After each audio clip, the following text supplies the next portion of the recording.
Indonesia pernah berpikir membeli kapal destroyer dari Cina tipe 052D. Alasannya sederhana, saat ini kapal destroyer yang dijual secara komersil cuma tipe 052D milik negara Cina. Indonesia saat ini tidak mungkin membeli kapal destroyer yang lain selain dari Cina. Amerika Serikat, Inggris, Rusia, hingga Prancis tidak mungkin mau membagikan teknologi kapal destroyer ke Indonesia. Apalagi Indonesia tidak masuk dalam lingkaran sekutu Amerika Serikat. Begitupun dengan Rusia, meski memiliki hubungan yang dekat dengan Indonesia, dijamin mereka tidak mau memberikan teknologi kapal destroyer terbaiknya. Selain itu, masalah anggaran juga menjadi pertimbangan lain kenapa Indonesia belum bisa mengoperasikan kapal destroyer. Namun jika membeli tipe 052D dari Cina, mungkin akan ada diskon harga, karena biasanya alutsista negeri tirai bambu lebih terjangkau.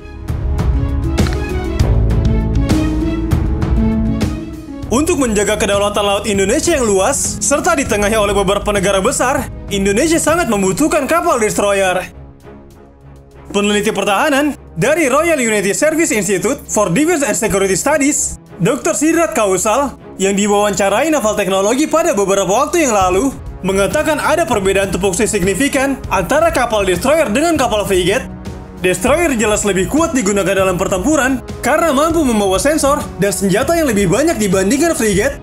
Perbedaan utama antara frigate dan kapal perusak adalah ukuran dan fungsinya. Dengan ukurannya yang lebih besar, kapal perusak dapat lebih mudah membawa dan menghasilkan tenaga untuk radar resolusi tinggi yang lebih kuat dan jumlah sel peluncuran vertikal yang lebih banyak. Dengan demikian, mereka dapat memberikan pertahanan udara dan rudal yang luas untuk armada kapal induk. Destroyer biasanya juga dirancang untuk bermanuver lincah. Meski mempunyai berat dan panjang yang lebih dari frigate, frigate umumnya lebih lambat dari kapal destroyer. Meski di zaman modern, tidak ada perbedaan yang signifikan.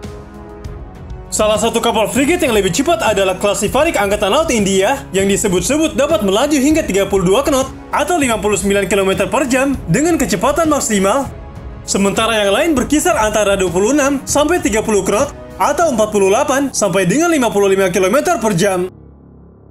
Sedangkan kapal destroyer modern memiliki kecepatan puncak hingga 33 knot atau 61 km per jam.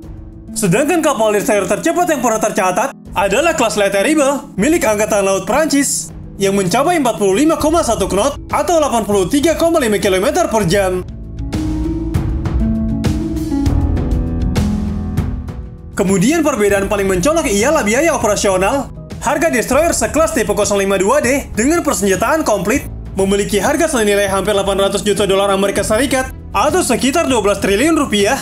Sementara harga per unit frigate Arrowhead yang dibeli Indonesia dari Inggris senilai 311 juta dolar Amerika Serikat atau senilai 4,9 triliun rupiah. Meski harganya mahal, Indonesia akan berusaha membeli destroyer meski hanya satu unit. Cina sendiri secara tidak langsung menawarkan destroyer terbarunya, yakni Wolshark tipe 052DE kepada Indonesia. Media Cina mengatakan, Menteri Republik Indonesia mendapat hadiah dari pihak Cina. Modelnya menarik, yaitu Aegis Cina, bisa dibeli jika mereka mau. Destroyer Wolshark tipe 052DE mempunyai persenjataan mematikan. Dilihat dari konfigurasi, Wolshark adalah kapal perang skala besar standar di laut lepas. Rudal permukaan udara jarak jauh HG-9BE, rudal anti kapal EJ-18, hingga rudal jelajah serang darat bisa dipasangkan di kapal ini. Rudal yang dipasang di tipe 052DE merupakan model ekspor. Mereka dapat mengenai semua target laut, darat, dan udara, di mana daya tembaknya kelas dunia. Dengan peluang Indonesia yang telah terbuka untuk memiliki kapal destroyer serta alih teknologi, kini tergantung pemerintah Indonesia apakah mau membeli kapal destroyer tipe 052D atau tidak.